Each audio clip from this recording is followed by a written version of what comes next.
भारतीय जनता पक्षाचे जळगावचे विद्यमान खासदार उन्मेष पाटील आणि त्यांच्याबरोबर त्यांचे अनेक पदाधिकारी उन्मेष पाटील यांचे सहकारी मोठ्या संख्येने आज उद्धव ठाकरे यांच्या नेतृत्वाखाली शिवसेना परिवारात प्रवेश करत आहेत। त्यांच्या प्रवेशामुळे जळगाव लोकसभा अधिक रंगतदार आणि शिवसेनेला विजयाच्या दिशेने हमखास घेऊन जाणारा हा पक्षप्रवेश आहे। जाहीर केलं नाही, पण शिवसेना उद्धव ठाकरे आज किंवा उद्या लवकरच जाहीर करतील आणि ते तुम्हाला कळेल। उन्मेष पाटील यांच्या प्रवेशाने जळगावचे शिवसेनाही मजबूतीने पुढे जाईल, त्यांची ताकद शिवसेनेची ताकद एकत्र येईल आणि जळगावात शिवसेनेचा खासदार यावेळेला प्रथमच जळगावमध्ये लोकसभेला निवडून येईल याची आमच्या मनात शंका नाही।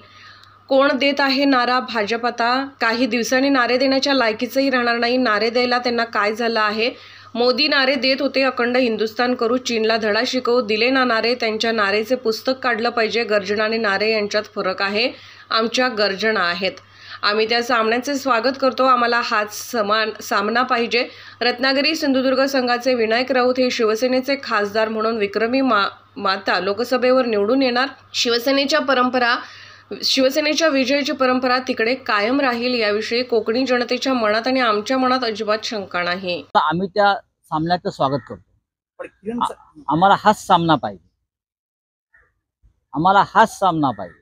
मला त्याच्याविषयी काय माहित नाही, पण पुन्हा एकदा रत्नागिरी सिंधुदुर्ग मतदारसंघातून विनायक राऊत हे शिवसेनेचे खासदार म्हणून विक्रमी मताधिक्यानं लोकसभेत निवडून जातील आणि शिवसेनेच्या विजयाची परंपरा तिथे कायम राहील याविषयी कोकणी जनतेच्या मनात आणि आमच्या मनात अजिबात शंका नाही। आकडा चुकलाय, 80 आमदार असतील, 80 आमदार असतील बरं का। आपल्या घरात आपल्या भावाकडे आधी पहा म्हणावं। भारतीय जनता पक्षाचे जळगावचे विद्यमान खासदार श्री उन्मेष पाटीलजी आणि त्यांच्याबरोबर त्यांचे अनेक सहकारी, ज्यात करण पवार आहेत, नगराध्यक्ष, किंवा इतर काही अशा पद्धतीचे पदाधिकारी आहेत, मार्केट फेडरेशन असेल, कृषी उत्पन्न बाजार समिती असतील, त्यातले पदाधिकारी हे उन्मेष पाटलांचे सहकारी आहेत। हे मोठ्या संख्येनं आज मातोश्रीवर 12 वाजता शिवसेना पक्षप्रमुख उद्धव ठाकरे यांच्या नेतृत्वाखाली शिवसेना परिवारात प्रवेश करतात।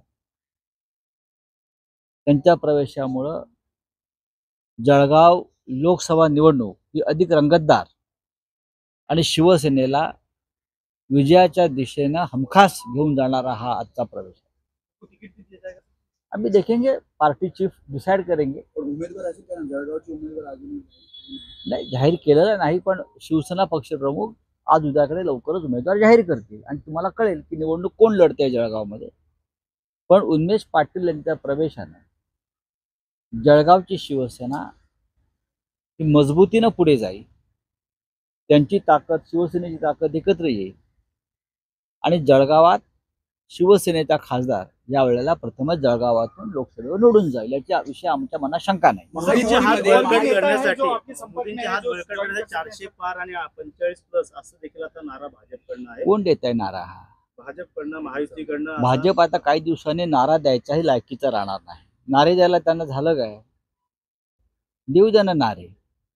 मोदी नारे देत होते, अखंड हिंदुस्तान करू, पाक व्याप्त काश्मीर हिंदुस्थानात आणू, चीनला धडा शिकवू, हा दिले ना नारे। त्यांचे एक नाऱ्यांचं पुस्तक काढलं पाहिजे। हे नारे कोणाला देत आहे? गर्जना आणि नारा यात फरक आहे। आमच्या गर्जना आहेत, आमच्या वाघाच्या डरकाळा आहेत, त्यांचे नारे आहेत। देऊ द्या त्यांना नारे। मला त्याच्याविषयी काय माहित नाही, पण पुन्हा एकदा रत्नागिरी सिंधुदुर्ग मतदारसंघातून विनायक राऊत हे शिवसेनेचे खासदार म्हणून विक्रमी मताधिक्यानं लोकसभेत निवडून जातील आणि शिवसेनेच्या विजयाची परंपरा तिथे कायम राहील याविषयी कोकणी जनतेच्या मनात आणि आमच्या मनात अजिबात शंका नाही।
शिवसेनेच्या विजयाची परंपरा तिकडे कायम राहील याविषयी कोकणी जनतेच्या मनात आणि आमच्या मनात अजिबात शंका नाही।